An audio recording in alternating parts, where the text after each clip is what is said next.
Nama mantan Menteri Sekretaris Negara Pratikno tidak sengaja disebut oleh pengacara Jokowi ikut menangani kasus dugaan ijazah Presiden ke-7 RI tersebut.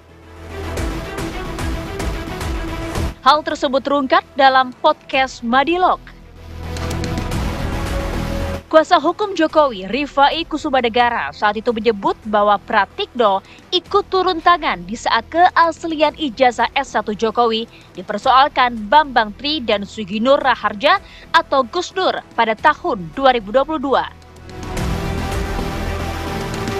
Rifai juga mengklaim ijazah Jokowi dari Fakultas Kehutanan UGM telah diperiksa dan dipastikan keasliannya. Saya melihat langsung, meraba langsung, bahkan saya minta izin untuk menerawang. Fotokopinya? Asli. Tahu dari mana asli? Saya langsung periksa. Jadi waktu itu lebih kurang... Kapan meriksanya? Waktu saya menangani perkara ini. Iya, kira-kira kapan? Bulan apa? Tahun berapa? Enggak, 2 tahun yang lalu. 2 tahun yang lalu. Kan Bang Rifai tidak punya kompetensi untuk mengecek ijazah itu lebih asli kurang atau waktu tidak. kami mendapat penugasan, kami diskusi. Ya, waktu itu saya diundang oleh Pak Oto. Pak Arif mau gabung nggak? Oke, saya juga nggak semudah itu gabung. Gini-gini saya masih menjaga integritas, Pak. Jadi, oke, kasusnya seperti apa? Jadi semula pernah kuasa hukumnya ada di Pak Oto Hasibuan. Iya, zaman 2 tahun yang lalu. Oke. Terpelajari, terus, oh ya, memang isu ijazah kan udah lama tuh ya. Akrobatnya udah lama. Udah lama tuh, masuk gugatan, oke. Nah, terjadi diskusi malah waktu itu. Ini saya buka sedikit. Hampir tadinya mau kita tunjukkan. Jadi Pak Pratikno, ya, waktu itu bahkan diskusi dengan Pak Oto, gimana kalau kita tunjukkan saja di sidang. Tapi hasil kajian kami, ditunjukkan pun tidak akan selesai. Lantas sejauh mana keterlibatan mantan Mensesnek Pratikno dalam polemik ijazah Jokowi? Dan sampai kapan polemik ijazah Jokowi ini akan usai? Tim TV One mengabarkan.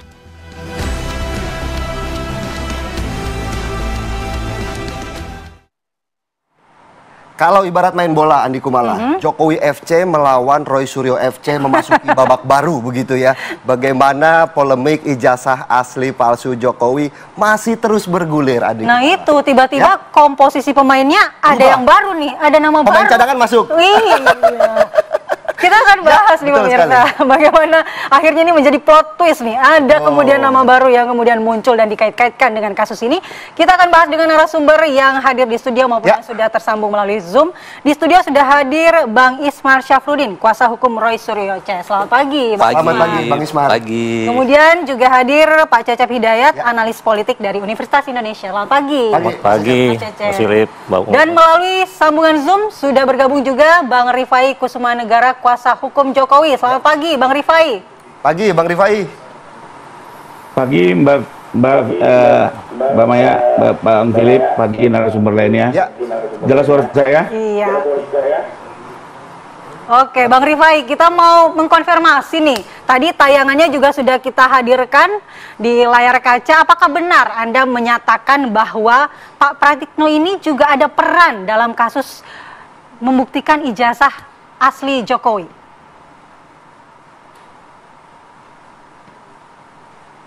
Oke, jadi tadi sudah diulas sedikit ya. Jadi 2 tahun yang lalu kan kami dan Pak Oto tim yang menangani gugatan dari Egy Sujana dan kawan-kawan. Nah, pada saat itu karena Pak Presiden tentunya sangat sibuk dengan kegiatannya, kami banyak berkomunikasi dengan Menseknek yang saat itu dijabat oleh Pak Pratikno. Termasuk juga dalam penunjukan kuasa dan segala macam administrasi kami saat itu melalui Pak Pratikno. Nah, di saat perkara mau dimulai, kami sedang akan turun. Memang waktu itu ada pembahasan ya dari Pak Pratikno, apakah sebaiknya ditunjuk saja ijazah itu gitu ya. Karena memang Bang Egy Sujana di sidang terus hampir setiap sidang selalu minta ditunjukkan. Nah, hasil kajian kita bersama tim penasihat hukum, kita melihat dengan dasar satu pasal 17F dan pasal 19 Undang-Undang Keterbukaan Informasi Publik bahwa ijazah adalah hal yang dikecualikan, termasuk juga di dalam Undang-Undang Perlindungan Data Pribadi, ijazah itu termasuk dengan hasil evaluasi intelektualitas yang memang itu dilindungi sebagai data pribadi. Nah, berdasarkan 2 dasar hukum tersebut, termasuk juga kami tidak melihat adanya legal standing dari pihak yang menuntut, selain juga permintaan tersebut tidak berdasar, maka kami putuskan untuk tidak tunjukkan.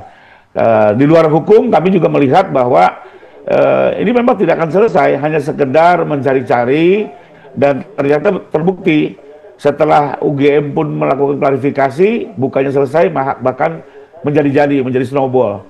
Jadi lebih kurang begitu, Mbak, keterlibatan Pak Pratikno itu waktu itu sebagai penghubung kami, karena beliau waktu itu sebagai Menseknek.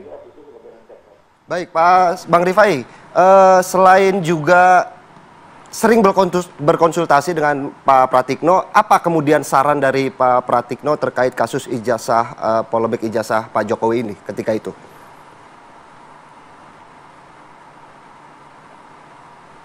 Ya, waktu itu malah beliau sih menyarankan apa sebaiknya ditujukan saja biar selesai gitu ya.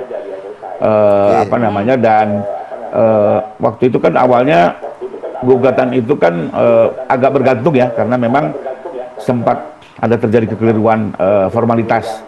Tapi kita putuskan ya sudah, agar cepat selesai dan terang-menerang Pak Jokowi masuk dan menunjuk kami menjadi kuasa hukumnya. Memang pada saat awal kami langsung mengajukan eksepsi bahwa gugatan itu tidak berdasar dan teman-teman penggugat tidak memiliki legal standing. Yang ternyata terbukti ya, diputuskan oleh pengadilan bahwa mereka tidak memiliki legal standing, sehingga gugatan dinyatakan tidak dapat diterima. Jadi kajian kami bahwa apa namanya, permintaan ditunjukkan ijazah ini tidak berdasar, itu sudah dibukti, dinyatakan benar oleh pengadilan.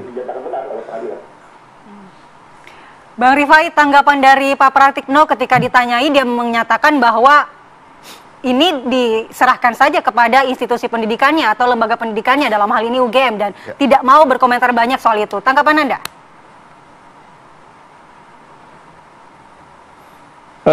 Kalau saat itu sih tidak ya, intinya Pak Pratikno menyerahkan kepada mekanisme hukum dan kami ditugasi secara profesional untuk menghadapi. Nah, memang kalau soal bahwa yang secara hukum itu yang bisa menyatakan sah tidaknya sebuah ijazah atau menyatakan bahwa seseorang ini betul sebagai alumni sesuai Undang-Undang Sisdiknas maupun Permendikbud, termasuk juga kaidah-kaidah yang selama ini berkembang di Mahkamah Konstitusi, adalah memang Kepala Satuan Pendidikan, dalam hal ini adalah UGM. Jadi itu kaidah umum, Mbak. Itu hukumnya seperti itu, bahkan itu sudah diuji berulang-ulang di Mahkamah Konstitusi.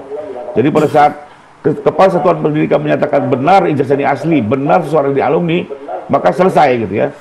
Tapi memang khusus di kasus ini, sekalipun sudah ditunjukkan, tetap saja dipersoalkan sehingga melebar ke Puslapor Polri. Sebenarnya kalau dalam pandangan kami ke Puslapor ini berlebihan juga, Mbak. Ya, karena untuk menguji misalnya sertifikat tanah ya cukup tanya BPN, tidak perlu tanya Puslapor. Untuk menguji keabsahan SIM misalnya, tanya di Lantas, bukan Puslapor. Tapi khusus kali ini kita ekstra effort lah untuk meyakinkan. Tapi juga kembali tidak teryakinkan juga. Oke, Bang Rifai, kala itu juga apakah sudah diprediksi ataupun juga sudah dibahas bahwa ini akan menjadi snowball ya begitu, bahwa kasus ini akan terus bergulir, justru semakin besar saat ini?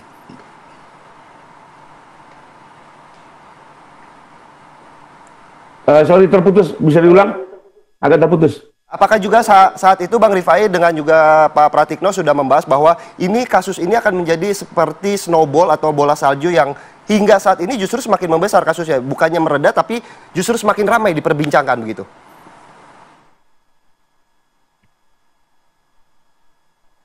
Saat itu kami tidak menyangka, kami kan waktu gugatan 2022 itu kan mendekati pemilu ya, sehingga kami melihat waktu itu hanya gimmick-gimmick menjelang pemilu. Kami tidak menyangka bahwa itu terus bergulir sampai sekarang. Ya, tapi memang kalau kita kaji sampai saat ini tim melihat ya, kenapa sekarang berkembang? Ya memang karena diantaranya pada akhirnya, ya mohon maaf untuk UGM ya, pada saat UGM menunjukkan, justru itu bukan menjadi selesai, justru memancing teman-teman yang di seberang untuk kembali lagi melakukan gerakan ya. Mungkin kalau kemarin UGM tidak menunjukkan ya, atau tidak ada di apa namanya sosial media itu, yang dari teman PSI mungkin tidak melebar lagi karena waktu itu sudah selesai. Tapi ya sudahlah. Kami tetap menganggap itu semua itikat baik, ya ingin membuat klarifikasi dan apa namanya kita tetap menghadapi lah, karena memang kami meyakini ijazah itu benar adanya, Pak Jokowi secara resmi menerima dari UGM, dan itu kebenaran itu perlu kita pertahankan dan perjuangkan. Baik. Saya mau ke Bang Ismar. Bang Ismar, bagaimana Anda menanggapi nama Pak Pratikno ini disebut-sebut oleh Bang Rifai? Ada perannya juga nih dalam kasus. Jadi amunisi baru nggak nih untuk Roy Suryo CS? Iya, itu bahkan menjadi kekuatan lagi buat kita ya. Salah satu poin buat kita bahwa dugaan kita selama ini bahwa pihak UGM tidak tidak fair. Karena adanya Pak Pratikno. Pak Pratikno kan adalah beliau orang dekatnya Pak Jokowi. Beliau sejak Pak Jokowi sebagai wali kota, terus gubernur sampai presiden menjadi menterinya beliau. Dan pada saat itu beliau juga sempat ditunjuk sebagai rektor, ya kan? Nah itu berarti kan independensi daripada UGM kita pertanyakan. Nah makanya banyaknya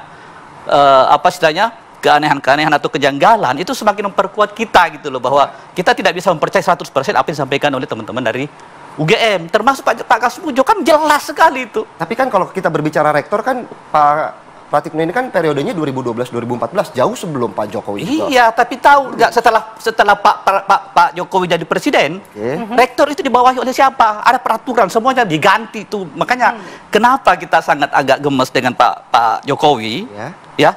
Karena memang tumpang tindih dalam hal ini apa yang tidak bermasalah dari segi ekonomi, segi apapun, apalagi masalah hukum. Kalau perlu diganti dulu undang-undangnya, baru melakukan suatu tindakan. Termasuk ini yang diprotes kalau memang masalah kebijakan, masalah ekonomi yang bermasalah begitu. Ya, karena apa? Masalah ijazah itu adalah sangat tertinggi buat kita. Kenapa? Itu kan legalitas seseorang untuk menjadi seorang presiden salah satunya kan ijazah. Nah, kita harus menghargai bagaimana seorang Bambang Tri yang melakukan riset sedemikian lama sampai membuat buku Jokowi Undercover. Harusnya itu diselesaikan dengan hukum, bukan ditutupi dengan cara apa? Dipenjarakan, bukunya dibredel, ya tidak bisa terbit itu. Kalau Pak Jokowi betul-betul yakin dengan ijazahnya, apa masalahnya ditunjukkan pada saat itu?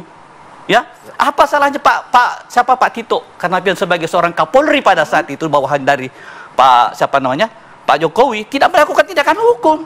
Karena katanya ada undang-undangan keterbukaan informasi publik dan juga perlindungan privasi yang dijadikan alasan bahwa tidak perlu untuk menunjukkan. Malah dengan dia ditunjuk sebagai seorang presiden, tidak ada lagi privasi, apalagi ijazah itu sudah dimasukkan ke KPUD. Ya. Itu sudah menjadi hak umum, harus sudah menjadi keterbukaan informasi publik. Tidak bisa lagi menjadi privat itu. Harusnya sebagai seorang masyarakat yang ingin menunjukkan bahwa saya ingin berkontribusi untuk membuka masalah kenapa presiden saya seperti ini, ya kan ada dugaan seperti ini, kenapa enggak itu saya harusnya kan, makanya salah satunya niat baik daripada teman-teman TPUA setelah melakukan pembelaan terhadap Gus Dur dan Pak Bambang Tri, kita melakukan laporan polisi. Kita melakukan gugatan secara perdata agar apa yang kita menginginkan ini selesai gitu loh. Bukan disembunyikan. Nah, yang menggiring sebenarnya ini menjadi perpanjang seperti sekarang ini siapa? Harusnya itu pakai logika kita. Makanya teman-teman lawyer Pak Jokowi jangan membalikkan fakta, apalagi teman-teman ada yang mengatakan bahwa kita dibayar lah, ada yang mendalangi. Aduh. Saya mau langsung sebelum ke Bang Cecep ya, ke Mas Cecep, saya mau tanya Bang Rifai. Bang Rifai, apakah benar bukan pihak Roy Suryo sebenarnya yang membuat ini menjadi bola liar?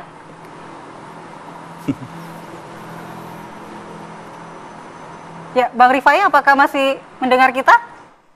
Enggak, Mbak. Jadi kita saksikan sendiri lah, karena saya kan sudah ikutin dari dua. Mendengar, Mbak. Jelas suara saya? Ya. Oke. Silakan.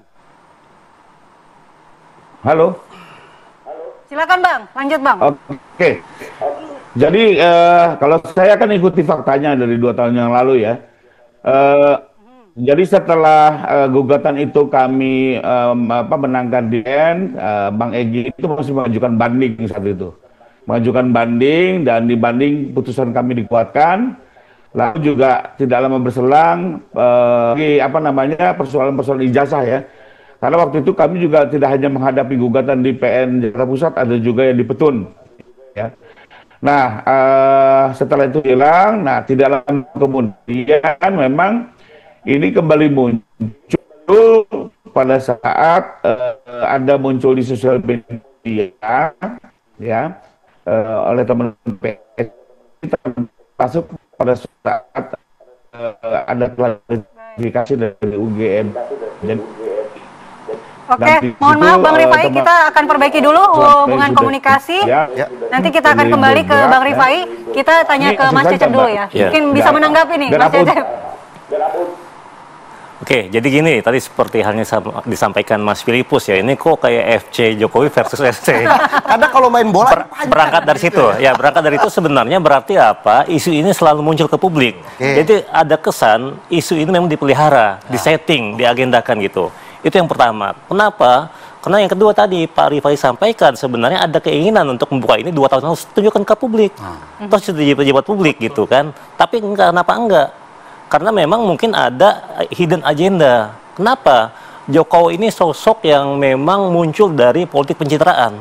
Dari tokoh populis yang lahir dari pencitraan, sehingga kemudian ketika masa beliau selesai, masa kepresidenan selesai di tahun kemarin, ini kan masih panjang jalan politiknya gitu. Sekarang mungkin digantikan oleh anaknya jadi wakil presiden. Tapi bagaimana untuk 2029? Kan berpikir panjang. Nah, dari arahnya ke sana berarti. Iya, arahnya bagaimana, tapi Jokowi sendiri nggak punya kendaraan politik setelah beliau diberhentikan oleh partai sebelumnya ya. Dia belum bergabung, kemarin mau bergabung ke PSI kan nggak jadi itu.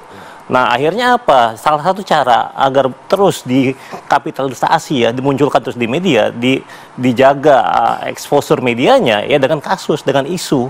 Nah, isu ini jadi terkesan dipelihara. Ini yang ketiga. Dan sejalan dengan itu saya kira, kalaupun tadi Pak Rifai yakin ijazahnya asli, ini pada saat yang bersamaan ya tim Jokowi saya kira sudah mengumpulkan ya fakta-fakta yang mungkin akan bisa jadikan serangan balik dari Jokowi kepada para pihak yang berseberangan sekarang, dan bisa jadi menjelang 2029 itu terbuka kemungkinan. Jadi 4 poin itu yang ingin saya sampaikan gitu. Berarti kalau dengan munculnya Pak Pratikno sendiri, apakah salah satu sosok yang ikut menjaga supaya kasus ini juga terus bergulir begitu? Ya, kalau tadi kan memang sosok Pratikno sendiri orang yang dekat, salah satu orang terdekat Jokowi ya. Ya, itu yang pertama. Kemudian yang kedua, beliau dari sebelumnya adalah pimpinan dari universitas yang meluluskan Jokowi. Jadi sebenarnya beliau paham, beliau juga tahu ya. Jadi dengan dimunculkan nama Mensesnek era Jokowi ini, saya kira di sini memang Jokowi sudah mempersiapkan diri sebenarnya.